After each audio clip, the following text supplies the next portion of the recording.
Assalamualaikum warahmatullahi wabarakatuh. Hai anak-anak, bagaimana kabar kalian hari ini? Alhamdulillah, saya sehat. Allahu Akbar, tetap semangat. Alhamdulillahirabbil alamin. Puji syukur kita panjatkan kehadirat Allah Subhanahu wa taala atas segala limpahan rahmat, taufik, hidayah serta inayahnya sehingga pada kesempatan hari ini kita bisa bersama-sama belajar pendidikan agama Islam dan budi pekerti kelas 4, pelajaran ke-9 semester 2, yaitu mari melaksanakan sholat. Sebelum kita mulai, marilah kita berdoa terlebih dahulu. Berdoa mulai. Bismillahirrahmanirrahim. Rabbi zidni ilma warzuqni fahma. Amin ya rabbal alamin. Anak-anak, tahukah kalian bahwa sholat itu dapat mencegah dari perbuatan keji dan mungkar? Inna sholata tanha anil fahsya'i wal mungkar. Sesungguhnya sholat dapat mencegah perbuatan keji dan mungkar. Lalu hikmah apa yang kita peroleh jika kita sholat? Pada bab ini kita akan belajar keutamaan sholat, makna bacaan sholat, dan perilaku-perilaku yang mencerminkan pemahaman dan pelaksanaan ibadah sholat. Pada pembahasan yang pertama, keutamaan sholat. Tahukah anak-anak bahwa sholat memiliki beberapa keutamaan? Di antaranya adalah 1. Sholat termasuk rukun Islam yang kedua setelah membaca syahadat. 2. Sholat diwajibkan atas muslim atau muslimah yang perintahnya disampaikan oleh Allah secara langsung. 3. Sholat merupakan amal perbuatan yang pertama kali akan ditanya pada hari kiamat. 4. Sholat termasuk amal yang paling disukai oleh Allah SWT. 5. Sholat dapat menghapuskan kesalahan dan menghilangkan keburukan. 6. Sholat dapat mencegah dari perbuatan keji dan mungkar. 7. Orang yang khusyuk sholatnya akan mewarisi surga Firdaus. 8. Sholat adalah sarana untuk mendapatkan pertolongan Allah SWT, sebagaimana disebutkan dalam firman-Nya, Bismillahirrahmanirrahim. Ya ayyuhalladzina amanu ista'inu bis-sabri was-shalah. Innallaha ma'as-sabirin.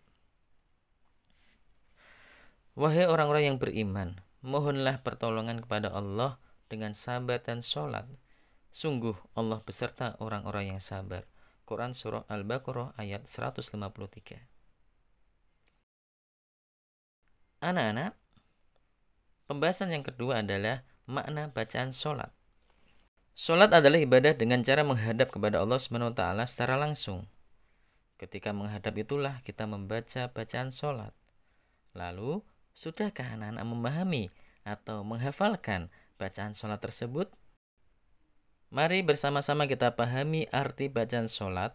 Sholat kita akan menjadi khusyuk, hati dan pikiran kita bisa lebih berkonsentrasi, sehingga ibadah sholat akan membekas dan berpengaruh terhadap tingkah laku kita dalam kehidupan sehari-hari. Yang pertama, takbiratul ihram. Allahu Akbar, artinya Allah Maha Besar. Dan ini termasuk rukun dalam sholat anak-anak, wajib dibaca Allahu Akbar. Kemudian setelah takbir diteruskan dengan membaca doa iftitah. Allahu Akbar kabira walhamdulillahi katsira wa subhanallahi bukratan wa asila. Inni wajjahtu wajhiya lilladzi fadara as-samawati wal ardh hanifan musliman wa ma ana minal musyrikin. Inna sholati wa nusuki wa mahyaya wa mamati lillahi rabbil alamin la syarika lahu wa bidzalika umirtu wa ana minal muslimin. Artinya, Allahu Akbar, Allah Maha Besar. Segala puji bagi Allah dan Maha Suci Allah sepanjang pagi dan petang. Sungguh aku hadapkan wajahku kepada wajahmu yang telah menciptakan langit dan bumi dengan penuh kelurusan dan penyerahan diri, dan aku tidak termasuk orang-orang yang mempersekutukanmu. Sesungguhnya sholatku, ibadahku, hidupku, matiku hanya untuk Allah Rabb semesta alam. Tidak ada sekutu baginya, dan memang aku diperintahkan seperti itu, dan aku termasuk hamba yang berserah diri. Itu arti dari doa iftitah. Selanjutnya membaca surah Al-Fatihah. Bismillahirrahmanirrahim. Alhamdulillahi rabbil alamin. Ar-Rahmanir-Rahim. Maliki yaumiddin. Iyyaka na'budu wa iyyaka nasta'in. Ihdinas siratal mustaqim. Siratal ladzina an'amta 'alaihim ghairil maghdubi 'alaihim waladdallin. Artinya, dengan nama Allah yang Maha Pengasih, Maha Penyayang. Segala puji bagi Allah Tuhan seluruh alam, yang Maha Pengasih, Maha Penyayang, pemilik hari pembalasan. Hanya kepada Engkau-lah kami menyembah, dan hanya kepada Engkau-lah kami mohon pertolongan. Tunjukilah kami jalan yang lurus, yaitu jalan orang-orang yang telah Engkau beri nikmat kepadanya, bukan jalan mereka yang dimurkai, dan bukan pula jalan mereka yang sesat. Anak-anak, setelah membaca surah Al-Fatihah, dilanjutkan dengan membaca surah pendek. Ini surah yang anak-anak baca adalah yang sudah dihafalkan, seperti surah Al-Kafirun, Al-Falaq, Al-Ikhlas, An-Nas, dan surah yang lainnya. Setelah membaca surah pendek, diteruskan dengan membaca doa rukuk. Subhana rabbiyal azimi wa bihamdih. Membaca 3 kali. Artinya, Maha suci Tuhanku yang maha agung dan dengan segala puji baginya. Kemudian dilanjutkan doa iktidal. Sami Allahu liman hamidah. Rabbana lakal hamdu mil'us samawati wa mil'ul ardi wa mil'u ma syi'ta min syai'im ba'd. Artinya, Allah sungguh mendengarkan para pemujinya. Ya Allah Tuhan kami, bagimu segala puji, sepenuh langit dan bumi, dan sepenuh barang yang kau kehendaki sesudah itu. Kemudian doa saat sujud. Apa anak-anak doanya? Pintar. Subhana rabbiyal a'la wa bihamdih. Dibaca berapa kali? 3 kali. Artinya, Subhana rabbiyal a'la wa bihamdih. Maha suci Rabbku yang maha tinggi dan dengan segala puji baginya. Setelah sujud, anak-anak duduk antara 2 sujud dengan membaca doa Rabbighfirli warhamni wajburni warfa'ni warzuqni wahdini wa'afini wa'fu anni. Yang artinya, ya Allah, ampunilah aku, belas kasihanilah aku, cukupkanlah segala kekuranganku, angkatlah derajatku, berilah rezeki kepadaku, berilah petunjuk kepadaku, berilah kesehatan kepadaku, dan berilah ampunan kepadaku. Itu arti dari bacaan doa antara 2 sujud. Selanjutnya, doa tahiyat anak-anak. Kita baca dulu ya doanya. At-tahiyatul mubarakatus sholawatut thayyibatu lillah. Assalamu alayka ayyuhan nabiyyu wa rahmatullahi wa barakatuh. Assalamu alayna wa ala ibadillahis sholihin.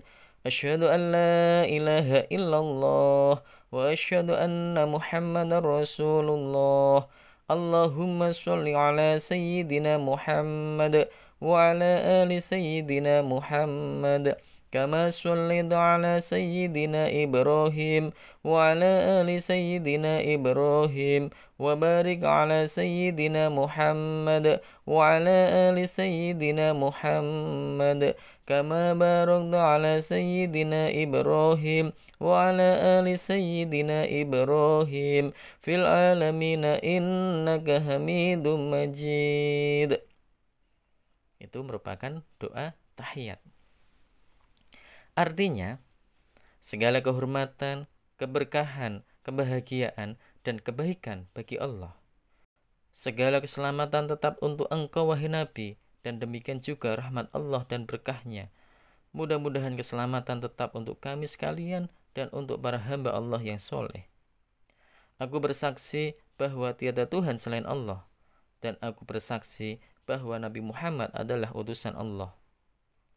Ya Allah, limpahkanlah rahmat kepada Nabi Muhammad dan atas keluarganya, sebagaimana pernah Engkau berikan rahmat kepada Nabi Ibrahim dan keluarganya, dan limpahkanlah berkah atas Nabi Muhammad beserta keluarganya, sebagaimana Engkau memberikan berkah kepada Nabi Ibrahim dan keluarganya.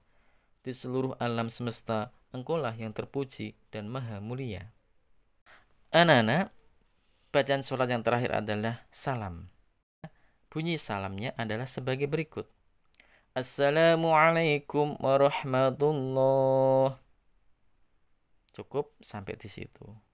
Tengok kanan, kemudian salam lagi. Assalamualaikum warahmatullahi. Ketika anak-anak sholat jenazah menyolati orang yang meninggal, maka bunyi salamnya adalah sebagai berikut. Assalamualaikum warahmatullahi wabarakatuh. Begitu ya anak-anak ya. Jadi ketika anak-anak sholat fardu, salamnya hanya Assalamualaikum warahmatullahi. Tapi ketika anak-anak ikut sholat jenazah, maka bunyinya adalah Assalamualaikum warahmatullahi wabarakatuh. Paham anak-anak? Pintar. Artinya, mudah-mudahan kesejahteraan dilimpahkan kepada kamu sekalian, serta rahmat Allah dan berkahnya. Pembahasan yang ketiga adalah perilaku yang mencerminkan pemahaman ibadah sholat. Ibadah sholat akan membawa kebajikan terhadap sesama. Yang pertama adalah melatih kekompakan anak-anak. Jadi ketika anak-anak sholat, apalagi kalau sholat berjamaah, jelas itu kan bersama-sama. Tapi bisa kompak, imamnya ruku, yang makmum juga ikut ruku. Maka dari itu, salah satu kebajikan terhadap sesama adalah melatih kekompakan. Manfaatnya, sholat itu bisa melatih kekompakan. Yang kedua, mematuhi perintah ketua kelompok. Dalam sholat berjamaah, imam selalu diikuti oleh makmumnya. Jadi pelaksanaan sholat berjamaah dapat dijadikan teladan anak-anak. Imam sholat sama dengan ketua kelompok. Perilaku ketua kelompok harus benar dan baik agar dapat diikuti oleh anggotanya. Anggota kelompok harus patuh kepada ketuanya. Yang ketiga, tidak marah bila dinasihati. Ketika ada imam diberitahu kesalahannya, imamnya tidak marah. Dengan cara apa kita mengingatkan imam yang salah? Dengan membaca Subhanallah. Begitu pula ketika kita bekerja atau bermain bersama, kita tidak boleh gampang marah dan harus saling menasihati. Semua itu dilakukan untuk kebenaran dan karena Allah semata. Yang keempat, suka mengirimkan salam dan mendoakan teman.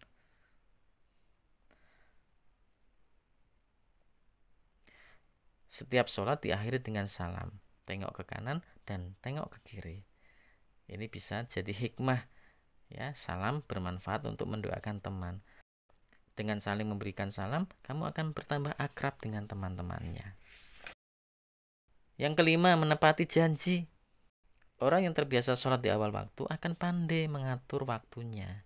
Ia tidak suka menunda-nunda waktunya. Dengan demikian, orang yang terbiasa sholat tepat waktu akan selalu menepati janji kepada sesamanya. Yang terakhir, dapat memupuk rasa solidaritas anak-anak. Sholat yang diwajibkan bagi setiap muslim itu tanpa adanya perbedaan.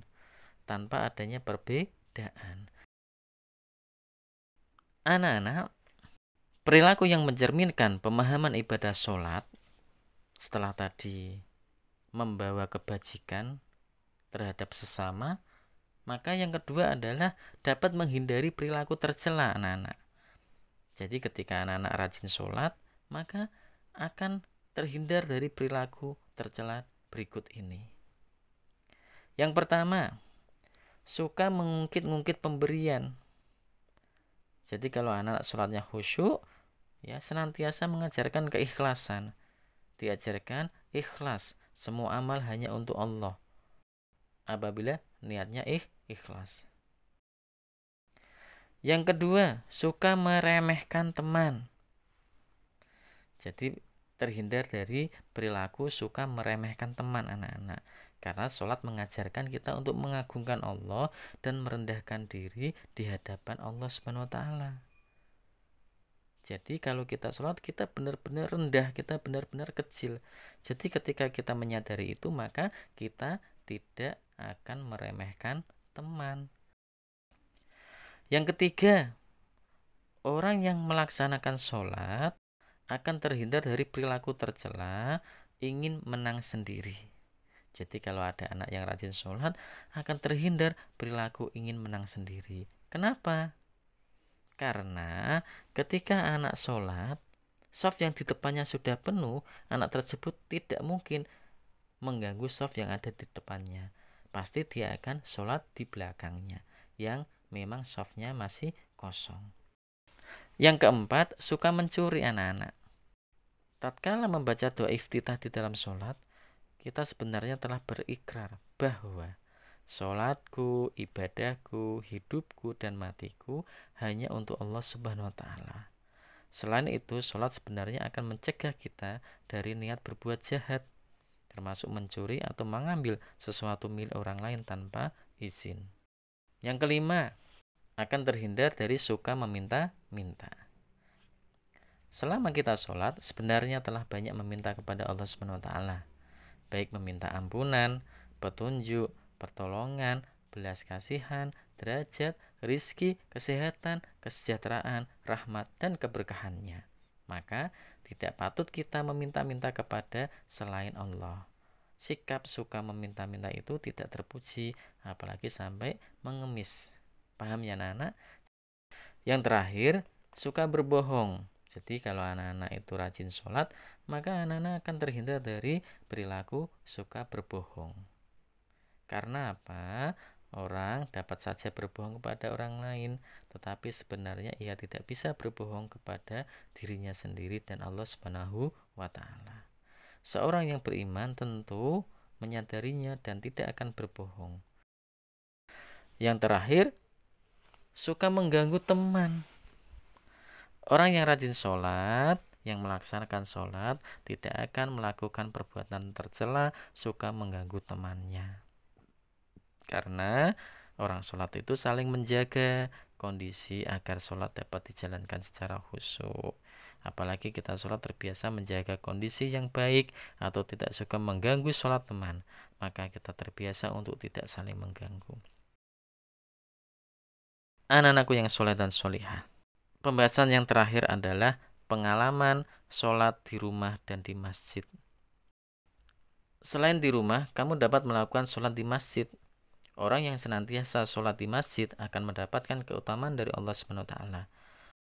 Nabi Muhammad SAW bersabda, artinya 7 golongan yang Allah akan menaungi mereka pada suatu hari kiamat yang tidak ada naungan kecuali naungannya, diantaranya seorang penguasa yang adil, pemuda yang dibesarkan dalam ketaatan kepada Robnya, seseorang yang hatinya selalu terpaut dengan masjid. Hadis riwayat Bukhari. Jadi sholat wajib zuhur, asar, maghrib, isya, subuh sebaiknya dilakukan secara berjamaah karena lebih utama daripada sholat sendirian. Rasulullah SAW bersabda, sholat berjamaah itu lebih utama daripada sholat sendirian sebanyak 27 derajat. Anak-anakku yang soleh dan solihah, demikianlah pembelajaran tentang mari kita sholat.